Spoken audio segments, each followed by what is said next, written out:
Welcome बेटा the last chapter lifeline of national economy chapter number 7 okay class 10th geography. चलिए बेटा start करते हैं। सबसे पहले lifeline of national economy सीधी सी बात है, जैसे मैम नेटवर्किंग की बात करेंगे, road transport okay waterways airways, तो इनकी इंपोर्टेंस की बात करें कि ये इनको लाइफ लाइन वर्ड यूज किया है इनके लिए, life line of national economy की लाइफ लाइन है। तो इनके बारे में इंट्रोडक्शन पढ़ रहा है, देखिए सिंपल है।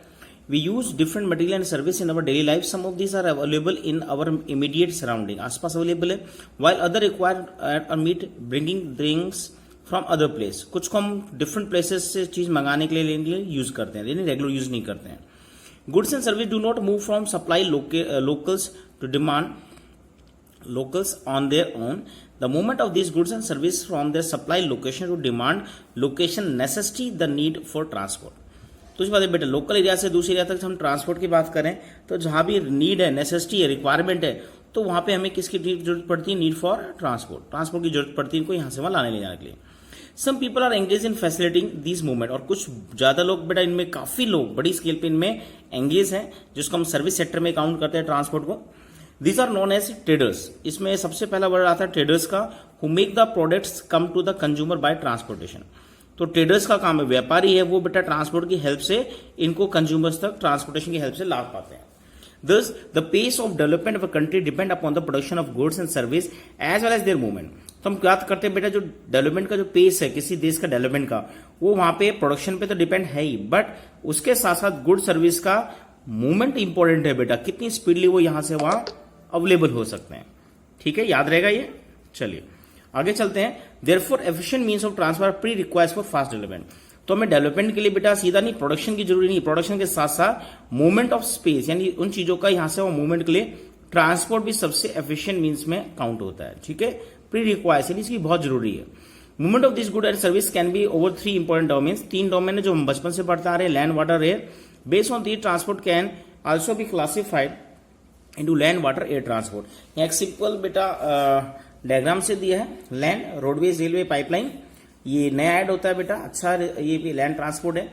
वाटर में इनलैंड ओवरसीज जो देश के अंदर नदियां नहरों में है, ओवरसीज जो ओशन और सीज के है, और एयर में है domestic and international. Domestic means जो लोकल विद इन कंट्री या आसपास नेबरिंग कंट्रीज में हेल्प देते ट्रांसपोर्ट अवेलेबल कराते हैं। इंटरनेशनल एयरवेज जो वर्ल्ड के डिफरेंट कॉन्टिनेंट में ट्रेवल करते हैं। डोमेस्टिक में भी पब्लिक अंडर प्राइवेट दोनों है बेटा, पब्लिक गवर्नमेंट के अंडर, प्राइवेट ओनरशिप के में। चलिए आगे चलते हैं। For a long time trade and transport were restricted to a limited space. तो लंबे समय से बेटा एंशिएंट पीरियड की बात करें, बट ऐसा नहीं, ट्रेड ट्रांसपोर्ट में रेस्ट्रिक्ट था लिमिटेड स्पेस तक। फिर भी हम बात करते हैं बहुत कंट्री जिनका नेवी वगैरह बिल्ड थी, अच्छे ट्रेड थे।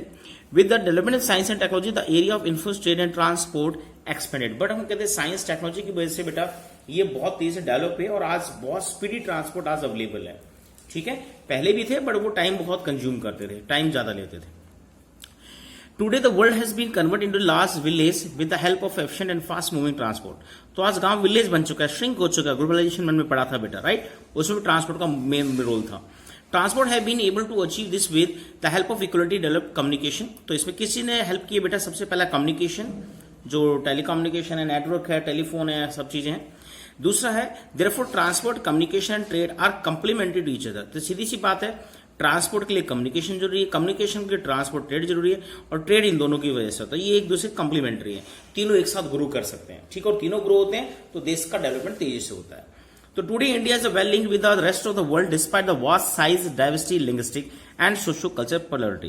पोलैरिटी मीन्स हमारे यहाँ बहुत डाइवर्सिटी है बेटा, लैंग्वेज में, सोशल कल्चर। फिर में कहते हैं हम एक दूसरे वेल लिंक है, और हम सिर्फ इंडिया से नहीं वर्ल्ड के सभी कंट्रीज से, चाहे ईस्ट में वेस्ट में कहीं चले जाए, फार वेस्ट, सबसे बेटा अच्छे से कनेक्टेड है। अब बात करते हैं railway, airways, waterways, newspaper, radio, television, cinema, internet have been contributing to socio economic process in many ways. तो इन सबका अपना रोल है बेटा। The trade from local to international level have added to the vitality of economy. It is enrich our life and added substantially to growing amenities and facility for comfort life. तो एक अच्छी जीवन स्तर जीने के लिए बेटा कहते हैं एमिनिटीज जो जरूरी है हमें रोजमर्रा, और फैसिलिटीज वो सब यही प्रोवाइड कराते हैं।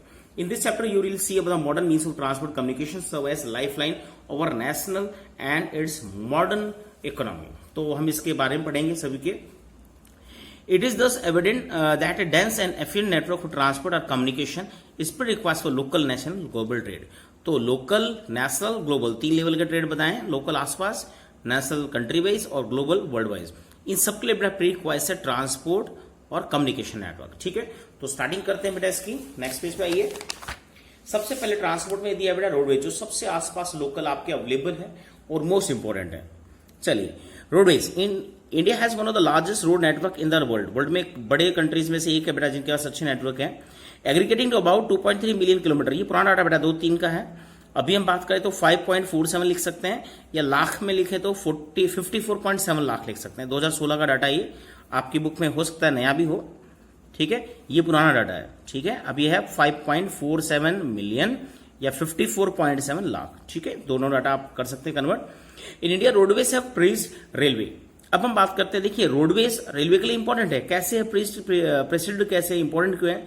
दे still have an edge over railway in view of the easy which they can be build and maintain. तो रेलवे को बिल्ड करने के लिए, मेंटेन करने के लिए रोड रिक्वायरमेंट होती है. रोड के थ्रू, ट्रांसपोर्ट के थ्रू ही रेलवे का सामान पहुंचता है. ठीक है, the growing importance of road net transport. अब बात करें रोड ट्रांसपोर्ट की इंपॉर्टेंस बढ़ती जा रही है बेटा. Voice of worse rail transport is rooted in following region. अब यहाँ कुछ F तक रीजन दिए, A to F बेटा. इंपॉर्टेंट फीचर्स है, क्वेश्चन बनता है रोड का इंपॉर्टेंस का, तो उसमें आपको ये फीचर लिखने होंगे. फटाफट करते हैं एक. पहला, construction cost of road is much lower than the railway line. अब रेलवे लाइन के कंपेरिजन है तो दोनों के बारे में ये पॉइंट रेलवे में भी काउंट हो जाएंगे बेटा. ठीक है, तो पहला कंस्ट्रक्शन कॉस्ट काफी कम है इसकी रेलवे की अपेक्षा. रेलवे करोड़ों अरबों का प्रोजेक्ट होता है बेटा, ये कुछ लाखों में, और जितना बनता है उतना यूज भी कर सकते हैं. सेकेंड है, road can traverse complementary more dissected and undulating topography. उबड़ खाबड़ कैसी भी जगह बैठा हुआ रोड बना सकते हैं हम. ठीक है, पहाड़ों में देखा आपने ऐसे गोलाई में कट करते हुए ऊपर तक जा सकते हैं. रेलवे पॉसिबल नहीं है, तो हर टाइप की टोपोग्राफी में रोड डिवेल्प कर सकते हैं. Then roads can negotiate higher gradient of slope as such as traverse mountain such as Himalaya. जहां बहुत तेजी ढाल आ जाए, ऊंचा नीचा आ जाए, उस एरिया में बेटा इसको डेवलप कर सकते हैं. बट रेलवे स्टीप स्लोप्स पे डेवलप नहीं कर सकते हैं. ठीक है, then road transport economically in transport of the few person relatively small amount of good over the short distance. तो शॉर्ट डिस्टेंस देखिए फीचर नोट करना, लॉन्ग डिस्टेंस में रेलवे बेटर है, ये आपको याद रखना. बट शॉर्ट डिस्टेंस की बात करें और हम बात करें फ्यू पीपल, थोड़े से लोगों के लिए, और स्मॉल अमाउंट गुड्स, थोड़ा गुड हो, कम लोग हो, गुड मीन सामान, कम सामान हो या शॉर्ट डिस्टेंस, इन चीजों के लिए बेटा रोड ट्रांसपोर्ट सबसे बेस्ट है. ठीक है, इसको उल्टा कर लेना, ज्यादा लोगों के लिए, भारी और ज्यादा गुड्स के लिए, और लंबे डिस्टेंस के लिए वहां रेलवे बेटर है. तो इनको दोनों का कंपेयर कर लेना. It also provide door to door service. सबसे इंपॉर्टेंट बेटा फीचर इसका, जिसकी वजह से रोडवेज इतना इंपॉर्टेंट है, डोर टू डोर. आप घर से रोड कोई भी व्हीकल लीजिए, आप सीधा दूसरे के दरवाजे तक पहुंच सकते हैं. रेलवे में पॉसिबल नहीं है, रेलवे को फिर भी रोड की जरूरत होती है. राइट, दस the cost of loading unloading much lower. तो लोडिंग अनलोडिंग की चीज कम हो जाती है बेटा, कॉस्ट कम हो जाती है. रेलवे के लिए आपको सामान भेजना है, पहले अपने यहां से लोड कराना होगा, गाड़ी लेनी होगी, फिर रेलवे के वहां उतारना होगा, वहां उतारने का खर्चा लगता है, फिर रेलवे में बोर्ड करने का खर्चा लगा, रेलवे से उतारने का खर्चा, फिर वहां से फिर किसी गाड़ी में डालने का खर्चा, फिर वो लास्ट में जहां आपको भेजना है वहां खर्चा. तो 4-5 बार बेटा अनलोडिंग का खर्चा लगता है, वो चीजें यहां बच जाती हैं. आप घर से सीधा घर किसी के भेज सकते हैं. Road transport is also use a feeder to other modes of transport. Road की बात करें, ये सभी मोड ऑफ ट्रांसपोर्ट को फीड करता है, उनके लिए इंपॉर्टेंट है. रेलवे का मैंने समझा था, रेलवे स्टेशन के लिए आप रोड यूज करते हैं, रेलवे स्टेशन उतरने के बाद भी अपनी जो भी आपको जहां मंजिल पे जाना है वहां भी रोड यूज करते हैं. पोर्ट्स के लिए भी रोड यूज करते हैं बेटा, एयरपोर्ट के रोड यूज करते हैं. हर चीज के लिए हमें रोड की जरूरत पड़ती है, तो इसको हम फीडर कहते हैं. ये सबको फीड कर, सबको हेल्प करता है. Such as they provide a link between the railway station, air and sea ports. Clear है? चलिए, in India roads are classified into following. अब बेटा आप रिपीट कराओ, एनटीएससी अगर पेपर देंगे, ये चैप्टर अकेला आ जाए तो इसमें एक क्वेश्चन हमेशा एनटीएससी का यहां से बनता है. अच्छे से देख लेना, और फाइनल में भी बन सकता है, आपके मेजर में भी. तो फर्स्ट अगर क्लासिफिकेशन कहें बेटा, देखिए 6 क्लासिफिकेशन दिए, फटाफट करते हैं. गोल्डन क्वाड्रेटर सुपर हाईवे, तो ये गोल्डन क्वाड्रेटर आपके मैप में भी येलोइश कलर से दिया है. 4 मेट्रोपॉलिटन सिटीज को कनेक्ट करते हैं. देखो, the government has launch a major road development project link Delhi, Kolkata, Chennai, Mumbai. चारों मेट्रोपॉलिटन सिटीज को हम कनेक्ट करते हैं 6 लेन रोड से. कितने रोड से? इसको नोट करना, 6 लेन रोड से कनेक्ट करते हैं बेटा. ठीक है, इसको क्या बोलते हैं? गोल्डन क्वाड्रेटर. इसके बाद 2 और कैटेगरी दी इसी के साथ. दूसरा बेटा नॉर्थ साउथ कॉरिडोर, जो श्रीनगर और कन्याकुमारी को मिला था तमिलनाडु में, इन दोनों को लिंक करता है. नॉर्थ साउथ कॉरिडोर है. अब फिलहाल ये नेशनल हाईवे नंबर 44 बन गया बेटा, और इंडिया का सबसे लेंथीएस्ट है. 3745 किलोमीटर इसकी लेंथ है. नोट कर लेना इसे. नेक्स्ट है east to west corridor connecting Silchar to Porbandar. Silchar Assam में, गुजरात में, इन दोनों को जोड़ता है बेटा। और ये दोनों बेटा अगर हम बात करें झांसी में मिलते हैं, झांसी यूपी का जो पार्ट है मध्य प्रदेश में निकला हुआ है, झांसी में ये दोनों एक दूसरे को कनेक्ट करते हैं। इसका नोट कर लेना please, they meet at Jhansi. ठीक है, चलिए next, the major objective of this super highway to reduce the time and distance between the mega cities. तो बड़ी सिटी के बीच में टाइम और डिस्टेंस को कम करने के लिए 6 लेन रोडवेज बनाए गए। This highway project are being implemented by the national highway. ये पूछा जाता है क्वेश्चन बेटा, NHAI national highway authority of India, ये बेटा इन दोनों को मेंटेन करता है, चाहे गोल्डन क्वार्टर हो, नॉर्थ साउथ क्वार्टर हो और ईस्ट वेस्ट क्वार्टर हो। 3 है, तीनों को कर लेना। इसकी लोकेशन पूछ जाती है, मैप में भी आता है, और इसकी ऑर्गेनाइजेशन जो इसको कहीं ना कहीं प्रोजेक्ट को इंप्लीमेंट करती है। अब आते हैं सेकंड कैटेगरी नेशनल हाईवेज। ये आपने सुना, NH सुने हैं बेटा, NH1 NH2 राइट। तो आपकी बुक में ओल्डर NH दिए हैं बेटा, अभी इनको हम क्या ओड इवन बेस पे डिवाइड कर दिया, वो अलग है, आपको असाइनमेंट में दूंगा या मैप कराऊंगा इसका अच्छे से आपको। ठीक है, मैप में इनको एक्स्ट्रा करेंगे हम, करंट भी ये भी करेंगे, ओल्डर वन और न्यू वन भी। ठीक है, चलिए आपकी बुक में जो दिया उन्हीं को देखते हैं। National highway link extreme part of the country, these are the primary road system and laid and maintained by the central public department, CPWD इसको मेंटेन करता है। नोट कर लेना इसे। A number of major national highway run to north south east west direction, the historical Sher Shah Suri Marg, आपने history में पढ़ा था शायद 7th में, शेषासुरी मार्ग कॉल्ड नेशनल हाईवे नंबर 1, इसको नेशनल हाईवे नंबर कहा गया था। अब बेटा ये नंबर चेंज हो चुके हैं, दिल्ली टू अमृतसर में लाता था। फिलहाल पुराना में नेशनल हाईवे नंबर 1 था, शेषासुरी मार्ग या GT रोड इसको कहा गया था, ग्रांड ट्रक रोड। चलिए आगे चलते हैं। डू यू नो में दिया है, do you know the national highway number 7 is the longest transfer. फिर रिपीट कर रहा हूं बेटा, पुराने जो नेशनल हाईवे थे, नंबर्स थे, उनमें सबसे बड़ा नेशनल हाईवे नंबर 7 था, जो वाराणसी टू कन्याकुमारी, नोट कर लेना इसे, वाराणसी टू कन्याकुमारी 2369 किलोमीटर लंबा था। जबलपुर, नागपुर, हैदराबाद, बैंगलोर, मदुरई, इन सबको मिला था। इनके प्लीज इनके वाया रूट्स को लर्न कर लेना, कई बार ये भी आता है सीक्वेंस में। Delhi and Mumbai are connected by the national highway 8 and west national highway number 15 of Rajasthan. ये सब आपको मैं मैप पे कराऊंगा डिटेल से, अच्छे से आप उसको प्लीज अच्छे से वॉच करना। ठीक है, चलो आगे चलते हैं। Next state highways. तो नेशनल हाईवे के बाद स्टेट हाईवे। नेशनल हाईवे की बात करें, बड़ी इंपॉर्टेंट नेशनल हाईवे जो एग्जाम के रिगार्डिंग है आपके, वो है 1, 2 और 7, जो मैप में पूछे जाते हैं CBSE में। और वैसे अगर जनरल नॉलेज की बात करें पुराने नेशनल हाईवे की, तो 1 to 8 और कुछ 1-2 एक्स्ट्रा वो आपको लर्न होने थे पहले। अब इनका नाम चेंज हो चुका है, तो काफी अच्छे हो गए, उनको हम बाद में करेंगे मैप में। चलो अब आते हैं state highway. Roadways links the state capital with the different, state capital को डिफरेंट डिस्ट्रिक्ट हेडक्वार्टर जोड़ना, इसको स्टेट हाईवे का बेटा वर्क है। These road are constructed and maintain by the state public department. PWD याद रखना, इसको PWD मेंटेन करती है in state and union territory. State और यूनियन टेरिटरी में PWD डिपार्टमेंट इनको मेंटेन करता है। तो सिंपल सा है, स्टेट हाईवे स्टेट कैपिटल को डिस्ट्रिक्ट हेडक्वार्टर से जोड़ते हैं, PWD इसके लिए काम करता है। चलिए फुल फॉर्म देख लेना इनकी। नेक्स्ट है डिस्ट्रिक्ट रोड बेटा, इसमें भी वही है, डिस्ट्रिक्ट को विलेजेस और उनसे तहसील से जोड़ता है बेटा। These road connect the district headquarter with other place of the district, these road maintain by जिला परिषद। इसको कौन मेंटेन करता है? जिला परिषद। इनका अधिकतर यही क्वेश्चन पूछा जाता है बेटा। ठीक है, नेक्स्ट अदर रोड्स। तो अदर रोड्स में हम कहते हैं गांव से गांव तक जाते हैं। तो rural roads which link rural areas village to town, village को टाउन से जोड़ते हैं। These are receive specific input aider, इनको अलग से इनका पैसा आता है बेटा, इसको बोलते हैं प्रधानमंत्री ग्रामीण सड़क योजना। ये आपने इको में पढ़ा होगा बेटा। ठीक है, प्रधानमंत्री ग्रामीण सड़क योजना इसके थ्रू बनते हैं। और इन रोड्स के जहां भी आपको देखेंगे, आपको रोड के साथ बड़े इस तरह के ब्लू कलर के बोर्ड्स मिलेंगे, इन पे लिखा भी होता है। Under the scheme, specific provision are made to say every village in the country linked with a major town in the country by all season motorable road. All season mean पक्के road से हर गांव किसी न किसी town से connected होगा। ठीक है, चलो आगे चलते हैं। इस मैप को मैं अच्छे से कराऊंगा बेटा, इसको रहने दो अभी। नेक्स्ट चलते हैं, लास्ट कैटेगरी दी है बेटा बॉर्डर रोड। बॉर्डर बड़ी बता रहा है, बॉर्डर के साथ बनते हैं। Apart from this border road organisation, note करना BRO की भर्ती होती है, आर्मी से रिलेटेड है, ये अलग से ऑर्गेनाइजेशन है। BRO border road organisation, a government of India undertake construction and maintain the road of the border areas of country. तो हमारे जो बॉर्डर है, चाहे पाकिस्तान, चाइना, इनके साथ लगता है, उन सब बॉर्डर के साथ और बांग्लादेश, इनके आसपास रोड बनाते हैं। और अभी फिलहाल आपने देखा होगा बेटा, जो आपकी एक पिकोंग लेक है सियाचिन के पास, चाइना बॉर्डर लद्दाख में, वहां पे BRO ने ही रोड बनाया था, जिसके ऊपर काफी बड़ा इशू चल रहा है और वॉर कंडीशंस बनी हुई है। चलिए, this organisation was establish in 1960। कब एस्टैब्लिश हुआ था ये पूछा जाता है हमेशा, 1960 बेटा, नोट कर लें इसे।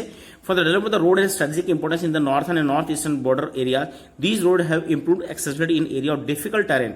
तो बेटा इस ऑर्गेनाइजेशन का बड़ा अच्छा हम बात करते हैं, वर्ल्ड वाइड फेमस भी है ये, डिफिकल्ट टेरेन में रोड बनाने के लिए। जैसे अभी मैंने आपको बता दिया, सियाचिन पहले बेटा हम कहते कई कई घंटों में लोग पहुंचते, अब 4 घंटे में पहुंच सकते हैं। बड़े अच्छे रोड पुल वगैरह बना के उस एरिया को रीचेबल बनाया। They help the economic development of this, in areas का हम कहते हैं सिक्योरिटी पर्पज से भी इंपॉर्टेंट है और इकोनॉमिक डेवलपमेंट के लिए भी काफी इंपॉर्टेंट है। और आपको फिर बताता हूं बेटा, बीआरओ यूएन में भी बहुत बड़ी स्केल पे मेगा प्रोजेक्ट्स में काम करती है। इंडिया का जो बीआरओ है ये यूएन के प्रोजेक्ट्स में भी काम करता है, तो वर्ल्ड वाइड फेमस है डिफिकल्ट टेरेन्स के लिए। अब यहाँ हिली ट्रैक्स दिया है, देखो हिल में जो रोड होते हैं इस तरह के आपके बनते हैं, दिखा है ना। चलिए नीचे है traffic on the north east border. North east border बेटा जो हमेशा वहाँ आइस ग्लेशियर्स वगैरह और आइस जमी रहती है उन एरियाज में है। चलिए आगे चलते हैं, लास्ट टॉपिक कर लेते हैं। Road can be also classified the basis of type of material. अलग से कैटेगरी बनाइए बेटा, material use for the construction such as, यानी मटेरियल बेस पे इसको 2 पार्ट में डिवाइड करते हैं, मेटल अनमेटल। मेटल होता है पक्का रोड बेटा, अनमेटल कच्चा रोड। ये ऑल वेदर होता है, हमेशा खुला रहेगा, ये बारिश वारिश में खराब हो जाता है। Metal road are may be made by cement, concrete और इवन बिटुमिन और कोल, यानी जो हम तारकोल बोलते हैं उससे बने होते हैं। And therefore there are all weather road, unmetal road are go out of use in rainy season, rainy season में काम नहीं करते।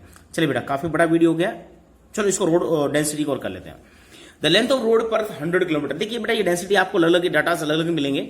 इसको 100 स्क्वायर किलोमीटर भी करते हैं, ठीक है, 1 स्क्वायर किलोमीटर भी कर लेते हैं, कई जहां बहुत कम रोड है वहां 1000 पे भी कर लेते हैं, तो इसका वेरिएशन मिलेगा आपको, पर डाटा कैलकुलेट कर सकते हैं जीरो रिड्यूस करके। नॉन है रोड डेंसिटी, तो आप इस डेफिनेशन को नोट करें, 100 स्क्वायर किलोमीटर पे रोड की लेंथ, इसको डेंसिटी ऑफ रोड बोलते हैं। Distribution of road in not uniform country, हमारे यहाँ यूनिफॉर्म नहीं है, जहां अच्छे एरिया जहां पॉपुलेशन डेंसिटी वहां बेटा ज्यादा है, जहां कम है वहां कम है। Density of road varies from only 10 kilometre, अब ये 12.14 हो चुका है जम्मू कश्मीर, टू 375 किलोमीटर केरला, अब ये 517 हो चुका है।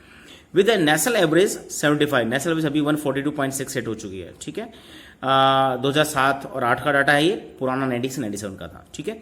Road transportation in India face A number of problem, अभी आपको समस्याएं चैलेंज हमेशा लिखते हैं हम, देख लीजिए। First, keeping with the volume of traffic and passenger the road network is इनएडिक्वेट, तो हमारा जो ट्रैफिक और पैसेंजर उसके हिसाब से बेटा रोड नेटवर्क काफी खराब है। 2-3 की बात है, अभी काफी अच्छी कंडीशन में है बेटा, ठीक है। अब उनकी स्पीड भी बहुत ज्यादा है। मोदी गवर्नमेंट का जो एक पॉजिटिव जो एक निकल के आता है जो एटीट्यूड, उसमें एक रोड की जो लेंथ है कंस्ट्रक्शन, वो हर बार वो डाटा दिखाते हैं और रियल में बहुत तेजी से रोड बन भी रहे हैं। Next, about how this road are unmetal, अब भी बेटा ये 2003 की बात है, आधे 50% रोड अनमेटल्ड थे, अभी फिलहाल मैक्सिमम बेटा मेटल्ड है, पक्के हैं, ठीक है। Then the national highway are inadequate too, और नेशनल हाईवे इनएडिक्वेट बहुत कम थे, अब तो बहुत ज्यादा हो गए। आपको दिखाऊंगा बेटा करंट जो नेशनल हाईवे वो बहुत अच्छे हैं और उनका मैप जो बना है नया वो काफी बेटर है। Moreover the roadways and highway constructed in cities and most of the bridge and cultivated old and narrow, तो हमारे ब्रिज पुराने हो गए थे, पतले हो गए थे, ये कंडीशन पहले बड़ी चैलेंज थी, बट इन लास्ट 10 ईयर में बेटा काफी सुधार हुआ है, ठीक है। नेक्स्ट टॉपिक करेंगे रेलवे, तब तक के लिए थैंक यू।